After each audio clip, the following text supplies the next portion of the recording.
Students, in previous video we have seen about this solution that is called द्रवण नहीं कि सेठे आम देखिले जे कणिका गुड़िक सम भाव में सबुआड़े बांटी होता है नहीं कि तो एग्जांपल आम दे परिबा लुण पानी लेंबू सरबत सो सेठे कौन होता है particles are distributed throughout the solutions बा आम कहीपर लेंबू पानी प्रत्येक अंश आम लेमन टेस्ट फिल करूँ सेमती लुण जदि आम पानी रे पकईदेवा ताहले लुण पानी सब अंश लुण सम भाव में बांटी होता है so these are solution here we see what is suspension actually suspension is non homogeneous in nature, that is not homogeneous, that is called heterogeneous.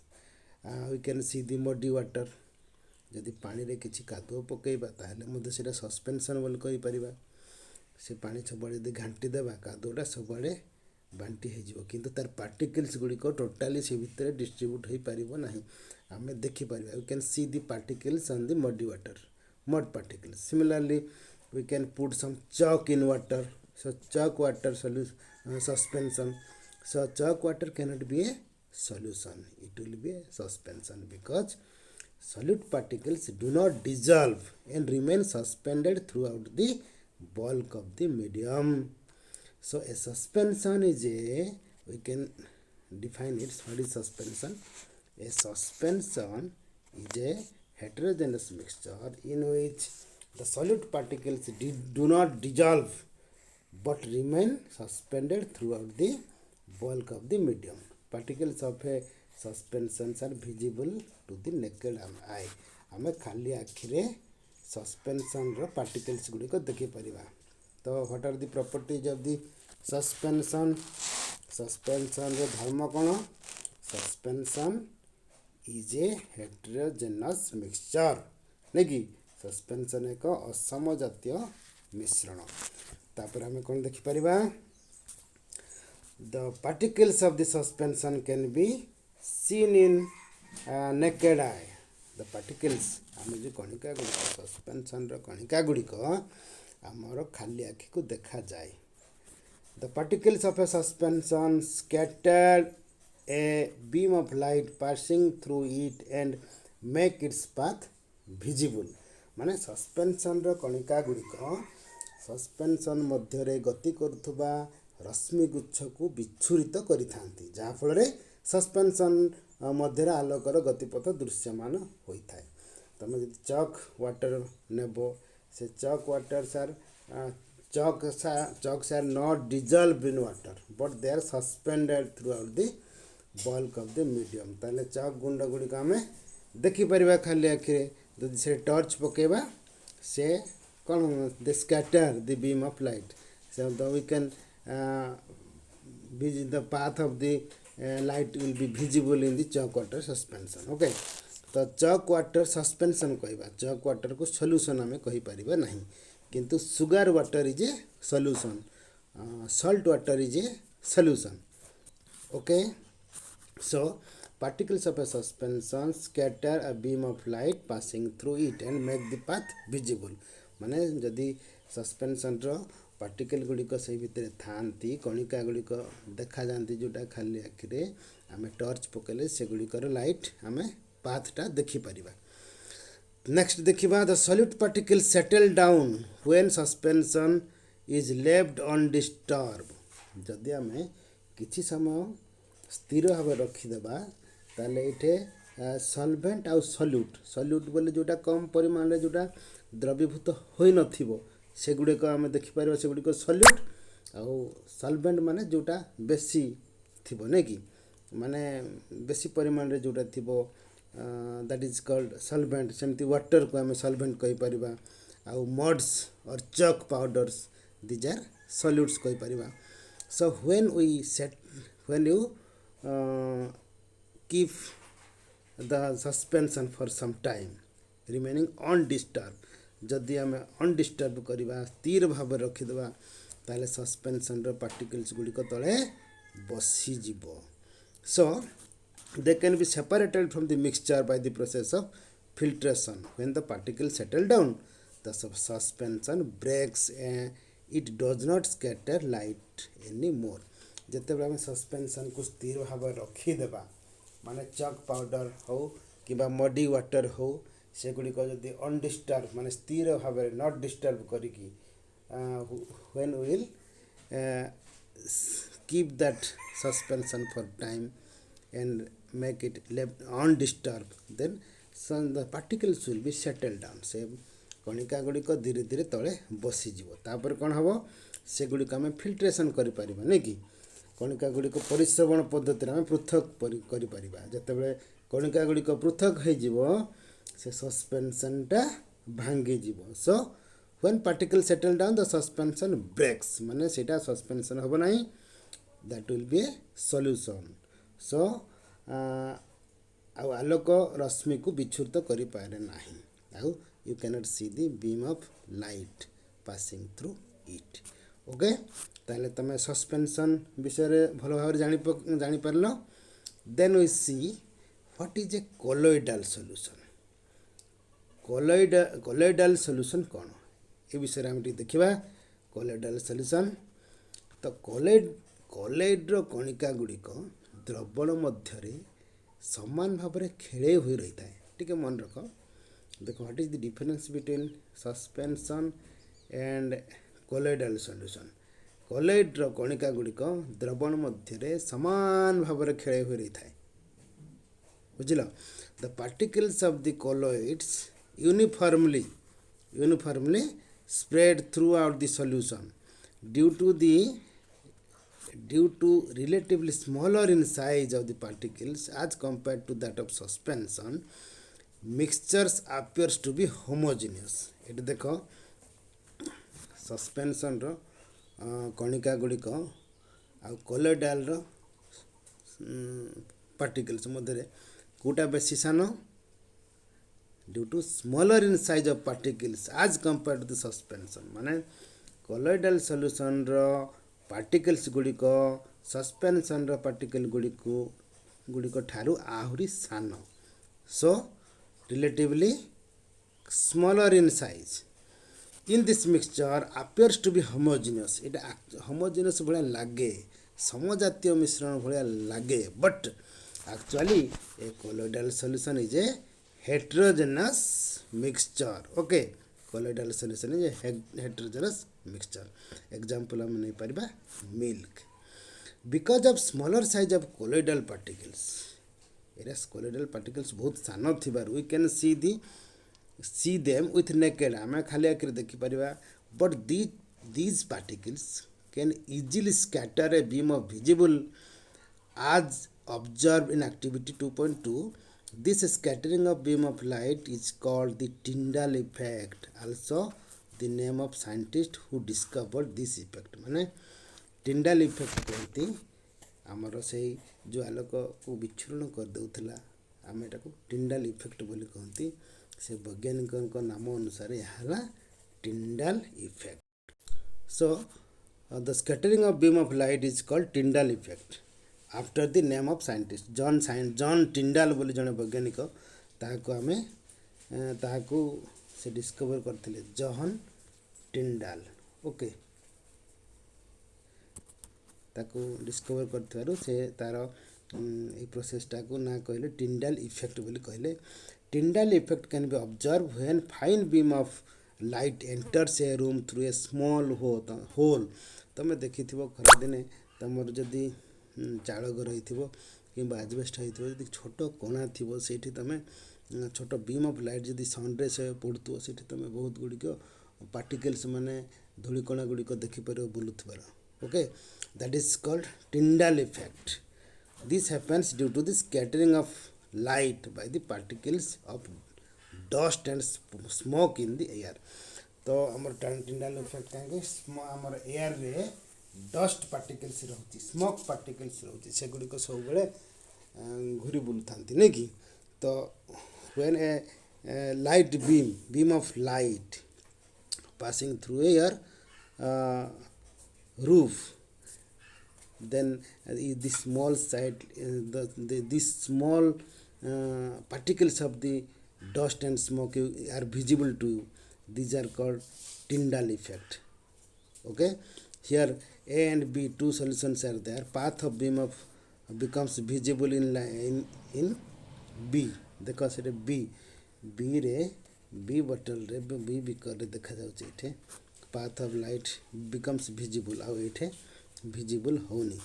So एठे कोन होची solution of copper sulfate does not show the Tyndall effect. Copper sulfate, okay, so copper sulfate CuSO4 नहीं कि copper sulfate द्रवणटा गोटे solution, so it does not show the Tyndall effect, but the mixture of water and milk show the it is water and milk it shows the Tyndall effect. Tyndall effect कौन पाई हुए जेहेतु सेठे particles were visible and they are more they are what we can say that these particles are more in bigger in size and they scatter the light by the particles. Okay, so next we have to see Tyndall effect can be observed when sunlight passing through the canopy of dense forest. So कौन है आम देखिले घन जंगल बा deep forest रे आम जदि जिबा सो से कैनोपी बा ओडिया तांको जंगल बितान कहंती ता देई कौन सूर्यालोकर रश्मि गुच्छ गति कला बेले Tyndall सिद्धांत आम देखि परिबा. Okay, it can be observed when sunlight passes through canopy of the dense forest. In forest, mist contain teeny droplets of water which act as a particles of the dispersed in. तो जंगल रे कुहुड़ी मध्य रे छोट छोट जलकणा मध्य रही थाए mists. Okay, यह वायु मध्य रे विक्षेपित होई ओ कोलोइडल कणिका सदृश कार्य करे. तेणु घन घन जंगल रे बड़ बड़ गछ फांक दे आलोक गति कला बेले आलोकर गतिपथ देखी हुए. Mist contain tiny droplets of water, okay, which act as a particles of colloid dispersed in air. Okay, next देखिबा Tyndall effect. देखो ये केंदी घन जंगल Tyndall effect देखि होची. प्रॉपर्टीज ऑफ द कोलोइड्स बर्तमान आम तो देखी सस्पेंशन रोटी माने कौन प्रॉपर्टीज अच्छी सेगुड़िक heterogeneous. So colloids are also heterogeneous mixtures किंतु एगुड़िक सस्पेंशन कणिका ठारू कोलोइडल कणिका गुड़िक आहरी सान होता है किंतु कौन कोलोइडल कणिका गुड़िक सान होता है आ सस्पेंशन कणिका गुड़िक बड़ होता है. माने both are heterogeneous mixture. The size of the particles of the colloid is too small to be individually seen by naked eye. एगुड़िक एते छोट जे आमे खाली आँखि देखा जाए नहीं. Colloids are big enough to scatter a beam of light passing through it and make its path visible. बुझेला कौन कोलोइड कणिका गुड़िक बहुत छोट एगुड़िक गोटी गोटी कर आम खाली आखिरे देखा संभव हुए ना किंतु कोलोइड्र कणिका गुड़िक आलोक रश्मि बहुत बड़ जहाँफल आलोक रश्मि गुड़िक यह मध्य दे गति कला बेले विच्छुरित होता है एवं यार गतिपथ कोलोइड भितर देखा जाए. Okay, so next we see they do not settle down when left undisturbed, that is colloid is quite stable. So आम देखिले सस्पेंशन रे कौन देखिले the solid particles will be settled down when you left undisturbed, but in colloidal they do not settle down. The solid particles left when you left undisturbed they do not settle down. तलकू से बसी जाए नहीं कि आम filtration रे ताकू अलगा करी पारिबा नाही. तेणु करी आम कहिबा colloids is quite stable. Okay, तो आम ये कमन एग्जांपल ऑफ colloids देख देखो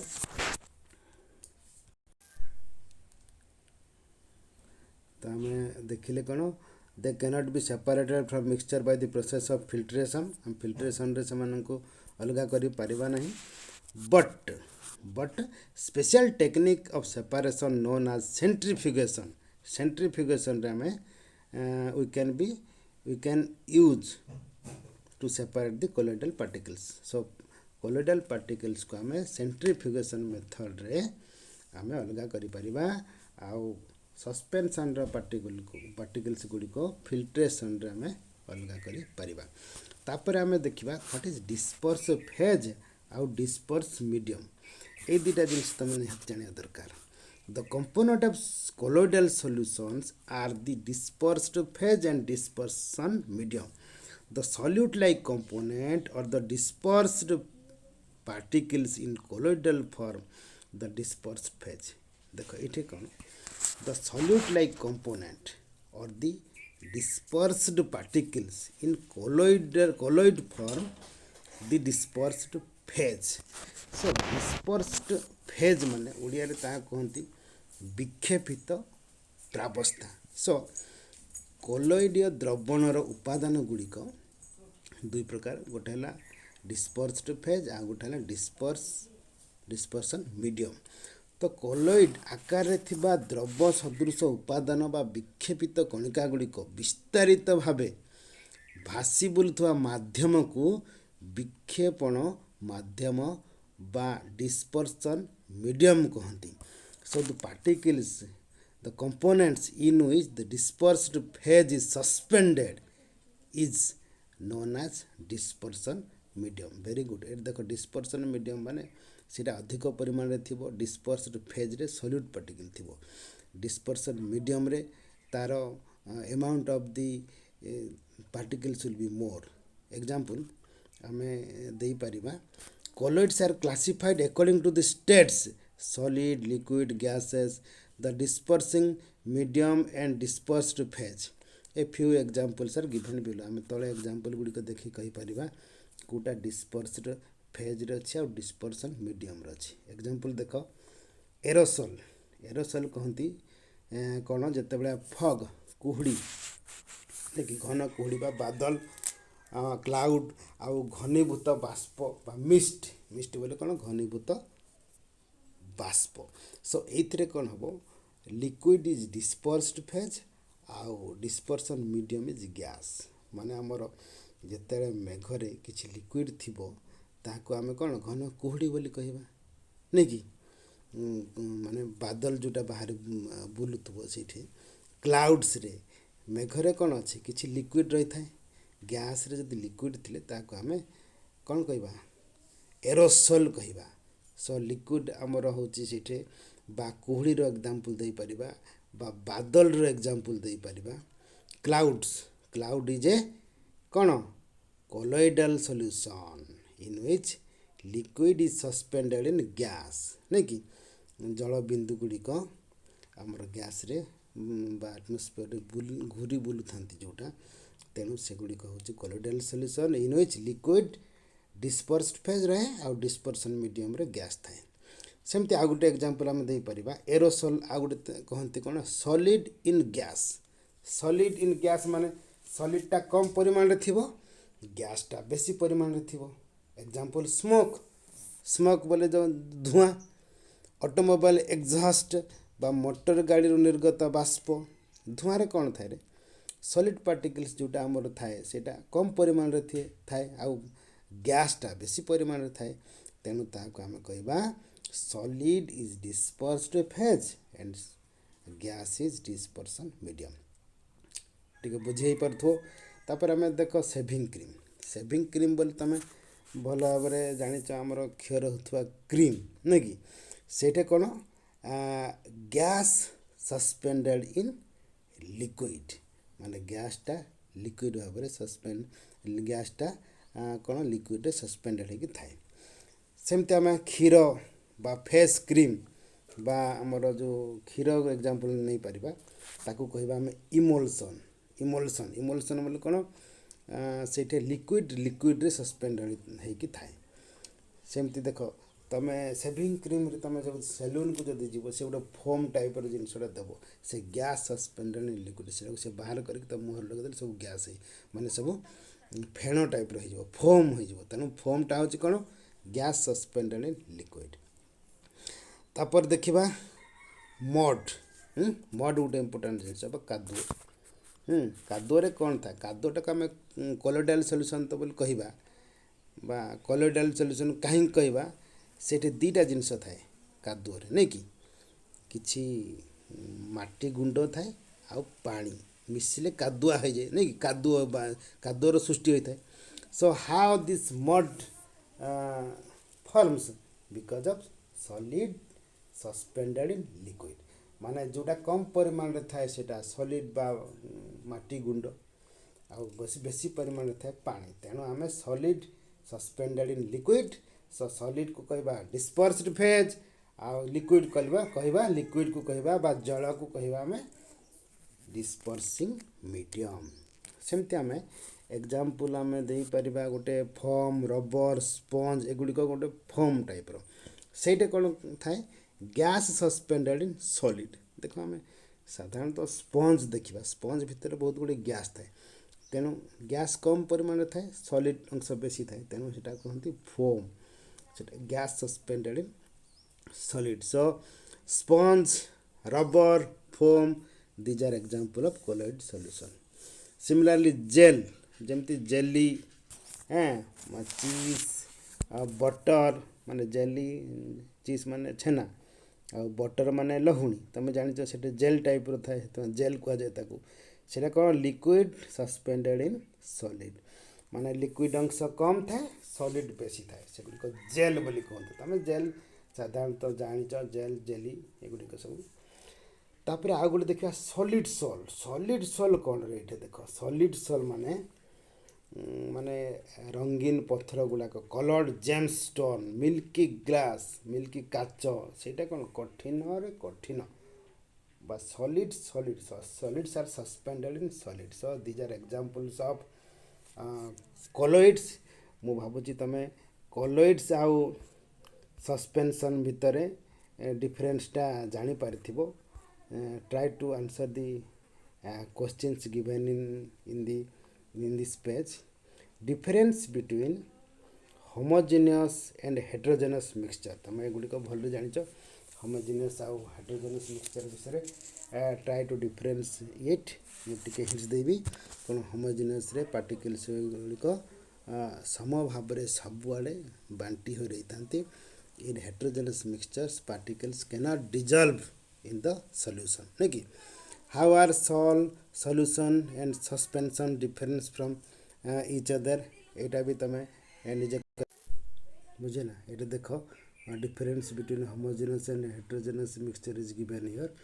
Homogeneous mixture having uniform composition throughout the mixture, for example salt in water एटा तुमको आगु मु पढ़ी। heterogeneous mixture having non uniform composition throughout the mixture तांकर कंपोजिशन मिक्सचर आम सोडियम क्लोराइड आ आयरन फिलिंग्स मोड वाटर को नहीं पारिबा। तापर देखा how we shall differentiate sol solution and suspension ये देख आम सॉल को कौन sol is a heterogeneous mixture. In this mixture solute particles are so small that cannot be seen with naked eye also they seem to be spread uniformly through out the mixtures. The Tyndall effect is observe in the mixture example of milk of magnesia and mud example हो गला। तापर solution देख solution कौन अच्छी solution is a homogeneous mixture sol देखिल solution देख solution is a homogeneous mixture sol is a heterogeneous mixture. So in solution तुमको तो ये एबे पढ़िली the solid particles dissolves and spread uniformly through out the mixture. Tyndall effect does not observe in this mixture solution रे Tyndall effect observe हुए नहीं कहीं से पार्टिकल गुड़िक सो स्मॉल। इन सस्पेंशन रे आम कौन कर in this mixture solute particles are visible to naked eye आमर नेकेड आई रे विजिबल होता है बहुत स्मॉल होता है। सॉल्यूशन टू सस्पेंशन से गुड़िक कौन बहुत स्मॉल होता है। They remain suspended through out the bulk of the medium. टिंडल effect is observe in this mixture आम टिंडल इफेक्ट को ये ऑब्जर्व करी तापर आम क्वेश्चन नंबर 3 को जावा to make a saturated solution 36 gram of sodium chloride is dissolve in 100 gram of water at 293 Kelvin. Find the concentration at this temperature. ये देखो mass of the solute. Mass of the solute is given 36 gram. Mass of the solvent is 100 gram. कहीं solvent बोले बेसी परिमाण रे जोटा थाए सेटा सॉल्वेंट कहती कम परिमाण रे जोटा थाए सॉल्यूट पार्टिकल सेटा 36 ग्राम देते then mass of the solution निश्चित भाव मिसी जीवो तो 136 ग्राम हो जाओ therefore concentration by mass percentage आम बाहर करि परिबा mass of the solute by mass of the solvent into 100 by 36 by 136 into 100 that is 26.4 percentage. So it is the answer. So आम एगुड़िकर आंसर सब करदे बर्तमान try to note down it in your copy and any problem you will find then please ask me. Okay thank you students you do and read सुस्थ रुह समस्ते भलरे था जिते स्कूल खोल समस्ते कॉपी धरिकी निश्चित आसो. Okay thank you.